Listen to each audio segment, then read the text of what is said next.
Here's how to find the new masking tools in Premiere Pro. Let's get into it.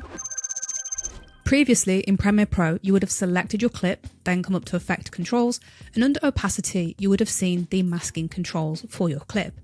This has now changed to the toolbar on the left of your Premiere. Now, if you have the latest update, you should see this object mask icon. If you click and hold on this will bring up the other masking tools that you originally had in Opacity, as well as the brand new Object Mask tool. The Object Mask tool is fantastic for selecting subjects or objects, and it does a great job of tracking motion as well. Let's test it out.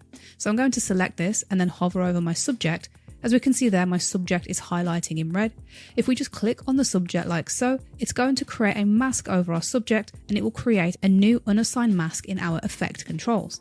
You do also have the option to refine this mask by using the rectangle and lasso tool, plus the plus and minus tools to add and remove from your mask. To make this track the motion, all you have to do is come into the tracker and click the play button.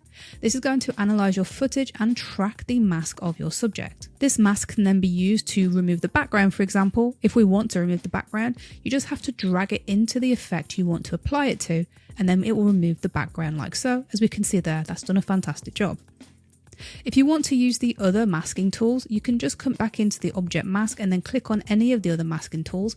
For example, if you want to use the Eclipse masking tool, you can draw your mask just like before. If you want a perfect circle, hold shift and draw like so. And as we can see there, that has created the same kind of mask you would have created before. Again, you just drag the mask into the area you want it to affect. So let's go for opacity again. And as we can see there, it's removed the background that's outside of that mask.